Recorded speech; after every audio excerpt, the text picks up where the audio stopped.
कहानी की शुरुआत मैक्स नाम के आदमी से होती है जो मेट्रो में सो रहा था। उसकी आंख खुलती है तो वो अपने सामने एक लड़की को देखकर उसे एक फ्लैशबैक आता है जिसमें वियतनाम वॉर चल रही थी। ये जंग साउथ और नॉर्थ वियतनाम के बीच लड़ी जा रही थी। इस वॉर में मैक्स नामी एक सोल्जर था और वो अपने कुछ साथियों के साथ साउथ वियतनाम में वियतकॉन्ग ग्रुप को ढूंढ रहा था जो इनके खिलाफ थे। जंग में ये लोग आगे बढ़ रहे थे जब अचानक वियतकॉन्ग ग्रुप के कुछ लोग इन पर हमला कर देते हैं, तो ये लोग भी उन पर हमला करके हिसाब बराबर करते हैं और हमला करने वालों को मार देते हैं। अगले दिन ये लोग जंगल से निकलकर एक गांव में जाते हैं जहां ये कुछ देर आराम करने के लिए रुकने वाले थे। सर्जेंट सब लोगों से कहता है हमें यहाँ ध्यान से रहना है क्योंकि यहाँ पर भी हम पर हमला हो सकता है। सब लोग गांव में फैल जाओ। तो सब सोल्जर्स गांव में घूमने लगते हैं। गांव में घूमते हुए सोल्जर्स कुछ बच्चों से मिलते हैं जिनमें से एक लड़की मैक्स को एक आम देती है जिसे मैक्स पकड़ने लगता है। तो सर्जेंट उसे कहता है यहाँ किसी की दी हुई चीज लेकर मत खाना, कोई पता नहीं चाहे यहाँ रहने वाले सब लोग वियतकॉन्ग ग्रुप के मेंबर्स हों जो हमारे इंतजार में यहाँ छुपे बैठे हैं। सर्जेंट कहता है ये आम बॉम्ब की तरह फट सकता है या इसमें जहर भी हो सकता है, लेकिन मैक्स को सर्जेंट की बातों पर विश्वास नहीं होता। मैक्स को यहाँ आए कुछ ही हफ्ते हुए थे इसलिए वो नहीं जानता था वियतनाम के हालात कैसे हैं। सब सोल्जर्स जब आराम के लिए लेट जाते हैं तो मैक्स अपने एक साथी के साथ करीब में जाता है, लेकिन वहाँ जाते ही उसके साथी को गोली लग जाती है। वियतकॉन्ग ग्रुप ने एक बार फिर से इन पर हमला कर दिया था। उनकी मदद के लिए मिलिट्री के हेलीकॉप्टर्स पहुँच जाते हैं जो मैक्स के जख्मी साथी और बाकी सोल्जर्स को वहाँ से वापस कैंप ले जाते हैं। मैक्स का साथी मर जाता है जिस पर सब सोल्जर्स बहुत गुस्से में आ जाते हैं। सर्जेंट को विश्वास था गांव के लोगों ने वियतकॉन्ग ग्रुप की मदद की होगी, इसीलिए वो गांव के लोगों को सबक सिखाना चाहता था। सर्जेंट अपने कुछ साथियों के साथ गांव जाता है लेकिन गांव से बाहर उन्हें रोक कर कहा जाता है तुम लोगों को यहाँ आने की इजाजत नहीं है, जिस पर सर्जेंट को गुस्सा तो बहुत आता है लेकिन वो कुछ भी नहीं कर सकता था, इसलिए चुपचाप वहाँ से वापस आ जाता है। अगले दिन सर्जेंट अपने सोल्जर्स को एक नए टारगेट के बारे में बताता है। उन्हें एक पहाड़ी पर जाना था जहाँ वियतकॉन्ग के लोग हो सकते थे। सर्जेंट इससे कहता है हम तब तक फायर नहीं करेंगे जब तक वियतकॉन्ग के लोग फायर ना कर दें। हमारा सफर थोड़ा मुश्किल होगा इसलिए हम एक गांव से किसी लड़की को उठा लेंगे ताकि हमारा सफर आसानी से कट सके। सर्जेंट की बात सुनकर मैक्स को अच्छा तो नहीं लगता, इसलिए सबके जाने के बाद वो अपने एक साथी से कहता है सर्जेंट को ऐसा नहीं करना चाहिए। मैक्स कहता है शायद सर्जेंट ने ये सब मजाक में कहा होगा, लेकिन ये कोई मजाक नहीं था जिसका अंदाजा उसे थोड़ी देर में हो जाता है। सर्जेंट अपने सोल्जर्स के साथ एक गांव में जाता है और वहाँ से एक 20 साल की लड़की को जबरदस्ती उठाकर अपने साथ ले जाने लगता है। गांव के लोग ये सब देख रहे थे लेकिन वो इस पर कुछ नहीं कर सकते थे। वो जानते थे अगर किसी ने उनको रोकने की कोशिश की तो सर्जेंट उस लड़की के परिवार को मार देगा। मैक्स को ये सब देखकर अच्छा नहीं लग रहा था, इसलिए वो लड़की के परिवार से माफी मांगता है। फिर सर्जेंट उस लड़की ऑन को लेकर अपने सोल्जर्स के साथ आगे बढ़ने लगता है। रास्ते में मैक्स सर्जेंट को एहसास दिलाने की कोशिश करता है कि ऐसे जबरदस्ती किसी लड़की को उठा लेना किडनैपिंग है। हम सोल्जर्स हैं जो लोगों की रक्षा के लिए होते हैं, ना कि उन्हें नुकसान पहुंचाने के लिए। उसकी बात सुनकर सर्जेंट को गुस्सा आता है, इसलिए वो मैक्स को सबसे आगे भेज देता है। आगे जाकर मैक्स एक सोल्जर से इस बारे में बात करता है कि ये गलत है, लेकिन उस सोल्जर को भी इस बात पर बहुत गर्व था कि उन्होंने एक लड़की को उसके परिवार के सामने उठा लिया। मैक्स समझ जाता है कि उसके अलावा सोल्जर्स की पूरी टीम में कोई भी ऐसा नहीं जिसे इस बात पर पछतावा हो। रास्ते में वो लोग कुछ देर आराम करने के लिए रुकते हैं तो मैक्स खुद को नहीं रोक पाता और एक बार फिर से सर्जेंट से पूछता है हमने ऐसा क्यों किया। सर्जेंट बहाना बनाते हुए कहता है हमें शक है ऑन वियतकॉन्ग की जासूस है, इसलिए हम इसे अपने साथ ले आए हैं। मैक्स सर्जेंट से कहता है ये सच नहीं है, ऑन एक किसान की बेटी है, जिस पर सर्जेंट को गुस्सा आता है क्योंकि पूरी टीम में कोई भी सोल्जर उसके फैसले के खिलाफ बोलने की हिम्मत नहीं रखता था। गुस्से में सर्जेंट जानबूझकर मैक्स के सामने ऑन को बालों से पकड़कर तकलीफ देते हुए उसे उठाता है, जो देखकर मैक्स को बुरा लगता है। मैक्स समझ गया था सर्जेंट से इस बारे में बात करने का कोई फायदा नहीं, इसलिए उससे मजीद कोई बहस नहीं करता। वो लोग फिर से आगे बढ़ने लगते हैं और सब सोल्जर्स अपना सामान ऑन के कंधों पर लाद देते हैं। इतना वजन उठाकर चलने से ऑन के पैरों में जख्म बन जाते हैं। सारा दिन चलने के बाद उन्हें एक जगह कॉटेज नजर आती है तो वो लोग आराम करने के लिए वहीं रुक जाते हैं। सब सोल्जर्स रास्ता देखने के लिए आगे जाते हैं लेकिन मैक्स ऑन के पास ही रुक जाता है। सबके जाने के बाद मैक्स उसको पीने के लिए पानी देता है और तभी मैक्स की नजरें उसके शरीर पर लगे घाव पर पड़ती हैं। वो चाहता था वो उसके घाव साफ कर दे, लेकिन ऑन को लगता था मैक्स उसे अकेला देखकर उसका फायदा उठाना चाहता है। मैक्स उसे समझाता है तुम मुझे अपना दोस्त समझो, मैं तुम्हारे साथ कुछ गलत करने के बारे में सोच भी नहीं सकता। मैक्स की बातों से ऑन को कुछ हौसला होता है तो वो मैक्स को अपने घाव साफ करने देती है। कुछ देर बाद सोल्जर्स वापस आ जाते हैं। सर्जेंट ऑन के हाथ बांधकर मैक्स को अपने पास बुलाता है और उसे कहता है तुम्हें इसके साथ जबरदस्ती करनी होगी, जिस पर मैक्स को गुस्सा आता है और वो सर्जेंट को साफ मना कर देता है कि मैं ऐसा कभी नहीं करूंगा। मैक्स वहाँ से जाने लगता है तो सर्जेंट उसे कहता है ऑन वियतकॉन्ग ग्रुप की मेंबर है जो हमारा दुश्मन दुश्मन है। फिर सब सोल्जर्स ऑन का फायदा उठाने लगते हैं। मैक्स उसकी मदद करना चाहता था, लेकिन सर्जन ने पहले ही एक सोल्जर को मैक्स को पकड़ने के लिए कह दिया था ताकि वो कुछ ना कर सके।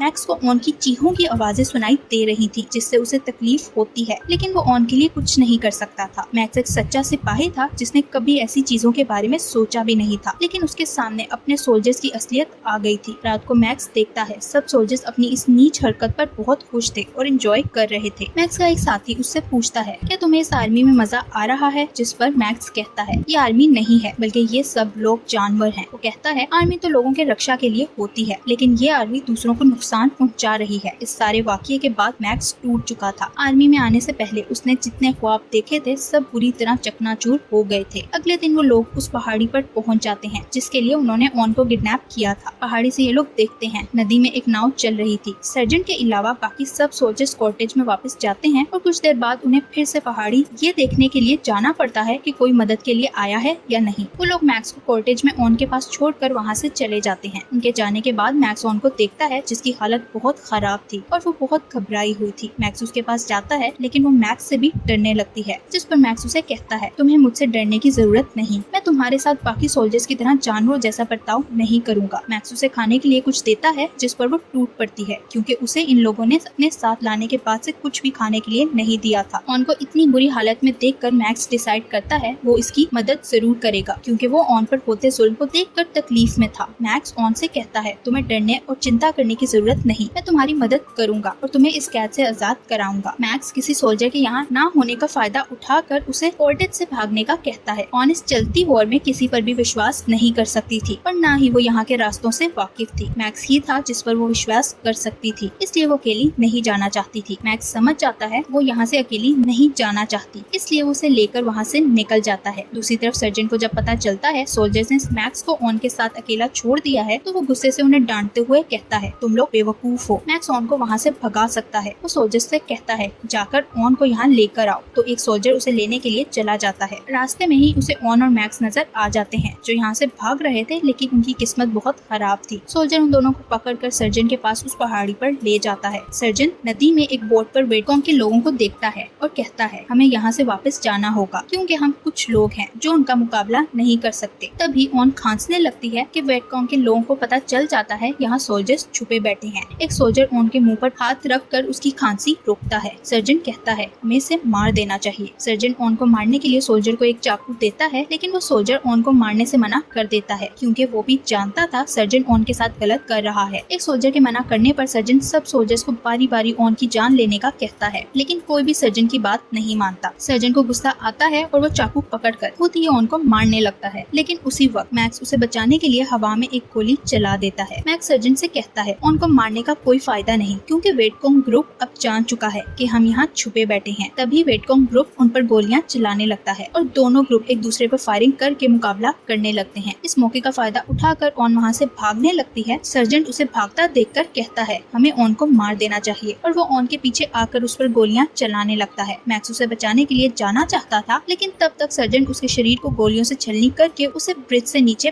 फेंक चुका था। तभी मैक्स वहाँ आर्मी के बहुत सारे हेलीकॉप्टर्स अपनी मदद के लिए आते देखता है, जो वेटकॉन्ग ग्रुप पर हमला कर देते हैं। मैक्स अभी तक ब्रिज पर लेटा ऑन की डेड बॉडी को नीचे गिरा देख रहा था। उसने इस वॉर में जो कुछ अपनी आंखों से देखा था वो उसके लिए एक भयानक सपने से कम नहीं था। मैक्स सोचता है, ऑन के साथ जो भी हुआ बहुत गलत था और अब मैं इसके खिलाफ आवाज उठाऊंगा। मैक्स का एक साथी उसे कहता है, इस सब के खिलाफ बोलने से तुम्हें कोई फायदा नहीं होगा क्योंकि कोई भी हमारे जैसे सोल्जर्स की बात नहीं सुनेगा, इसलिए तुम्हें सब कुछ भूल जाना चाहिए। मैक्स अपनी जिद पर अड़ा हुआ था। वो कहता है, मैं लेफ्टिनेंट को सब कुछ बताऊंगा, और फिर वो लेफ्टिनेंट के पास जाकर उसे सारी बात बता देता है। मैक्स शॉक हो जाता है जब लेफ्टिनेंट को उसकी किसी बात का जरा फर्क नहीं पड़ता। लेफ्टिनेंट कहता है, इस बात को दबा दो ताकि किसी को इस बारे में ना पता चल सके। शॉक हुआ मैक्स सिर्फ यस सर ही कह पाता है और वहाँ से चला जाता है। कुछ दिनों बाद का सीन दिखाया जाता है जिसमें एक गांव में आग लग गई थी और मैक्स दूसरे सोल्जर्स के साथ लोगों को बचाने के लिए जाता है। मैक्स अपने एक सोल्जर साथी से फिर से ऑन के साथ होने वाले वाकये के बारे में बात करते हुए कहता है, मैं उस वाकये के खिलाफ आवाज उठाऊंगा। वो कहता है, हम सोल्जर्स हैं और हमारा काम लोगों की रक्षा करना है, न कि लोगों को तकलीफ देना। फिर मैक्स कैप्टन के पास जाकर कहता है, मैं आपको कुछ बताना चाहता हूँ, जिस पर कैप्टन कहता है, मुझे लेफ्टिनेंट पहले ही सब कुछ बता चुका है, इसलिए तुम्हारे लिए यही बेहतर है तुम उस बात को भूल जाओ। उसकी बात सुनकर मैक्स बेबसी से कहता है, मैं उस लड़की की चीखों को नहीं भुला पाता। जिस पर कैप्टन को गुस्सा आ जाता है। कैप्टन उसे कहता है, मैं रोज अपने मरते हुए सोल्जर्स की चीखों को सुनता हूँ। मैं हमारे देश के लिए अपनी जान पर खेल कर लड़ने वाले सोल्जर्स को जेल के पीछे नहीं भेज सकता। कैप्टन मैक्स की बात को इग्नोर करके उसे अपनी बातें सुनाने लगता है, जिस पर मैक्स कहता है, यहाँ जो कुछ भी हो रहा है मैं इस बारे में हाई अथॉरिटीज को सब कुछ बताऊंगा। दूसरी तरफ सर्जेंट को भी इस बारे में पता चल जाता है, तो वो अपने सोल्जर्स के साथ मिलकर मैक्स को मारने का प्लान बनाता है। वो ग्रेनेड की मदद से मैक्स को मारने लगता है, लेकिन मैक्स इस बारे में जान चुका था, इसलिए वो उनके ग्रेनेड फेंकते ही वहाँ से कूद कर अपनी जान बचा लेता है। फिर मैक्स गुस्से में सर्जेंट के पास जाता है, जो अपने सोल्जर्स के साथ पार्टी कर रहा था। मैक्स उसे कहता है, तुम्हें मेरी जान लेने की जरूरत नहीं, क्योंकि मेरी कोई भी बात सुनने को तैयार नहीं है। मैक्स को यहाँ से ट्रांसफर कहीं और कर दिया जाता है। जाने से पहले रात को मैक्स एक बार में बैठा था और वो बहुत परेशान था। मैक्स के पास एक सीनियर ऑफिसर आता है, जो मैक्स को परेशान देखकर पूछता है, क्या तुम अपने घर वालों को मिस कर रहे हो? जिस पर मैक्स मना करता है। मैक्स उसे सारी बात बताता है, कैसे सर्जेंट ने ऑन को उसके गाँव से किडनैप किया और सब सोल्जर्स ने उसके साथ ज्यादती की। इस सब के बाद भी उन्हें सुकून नहीं मिला, तो उन्होंने ऑन को मार ही दिया। ये सब बताते हुए मैक्स की आंखों में आंसू आ जाते हैं। मैक्स सीनियर से कहता है, मैं ऑन से वादा किया था, मैं तुम्हारी मदद करूंगा और तुम्हें कुछ नहीं होने दूंगा, लेकिन मैं उसके लिए कुछ भी नहीं कर पाया। अगले दिन आर्मी टीम उस जगह जाती है जहां ऑन को मार दिया गया था। ऑन के कत्ल के बारे में इन्वेस्टिगेशन शुरू हो गई थी। सर्जेंट और उसके सोल्जर्स को बुलाकर उस वाकये के बारे में पूछा जाता है और वो लोग अपना जुर्म कबूल कर लेते हैं। उन्होंने जो कुछ किया था उन्हें उस पर कोई शर्मिंदगी नहीं थी, क्योंकि उन्हें लगता था उन्होंने कुछ भी गलत नहीं किया। सीनियर ऑफिसर्स के सामने सर्जेंट को बुलाया जाता है और उससे जो कुछ किया उस पर बातें सुनाई जाती हैं। जिन सोल्जर्स ने ऑन के साथ जबरदस्ती की थी उन्हें सख्त सजाएं दी जाती हैं और उन सब को सस्पेंड करके जेल में डाल दिया जाता है, ताकि उन्हें देखकर आइंदा किसी की हिम्मत ना हो कि वो किसी मासूम के साथ कुछ भी गलत कर सके। मैक्स एक अच्छा और ईमानदार सोल्जर था, जिसने बिना किसी डर के सच का साथ दिया, इसलिए उसकी जीत भी हो गई। सीन्स वापस प्रेजेंट में शिफ्ट होते हैं, जहाँ मैक्स अभी तक मेट्रो में बैठा हुआ था और वो अपने सामने बैठी लड़की को देख रहा था। वो लड़की स्टेशन पर उतर जाती है, तो मैक्स भी उसके पीछे जाता है, क्योंकि वो लड़की मेट्रो में अपना स्कार्फ भूल गई थी। मैक्स उसे स्कार्फ देकर उसे गौर से देखने लगता है, जिस पर लड़की उससे पूछती है, क्या मुझे देखकर तुम्हें किसी की याद आती है? जिस पर मैक्स हाँ कहता है। वो लड़की मैक्स से कहती है, शायद तुमने कोई बुरा सपना देखा होगा, लेकिन अब सब कुछ ठीक हो गया है, और फिर वहाँ से चली जाती है। मैक्स भी ऑन के बारे में सोचकर खुलकर सांस ले सकता था। उसने उन सोल्जर्स को सजा दिलवा कर बिल्कुल ठीक किया था, लेकिन अगर वो ऐसा ना करता तो वो खुद को कभी माफ ना कर पाता। और इसी सीन के साथ ये मूवी यही एंड हो जाती है। Thank you for watching.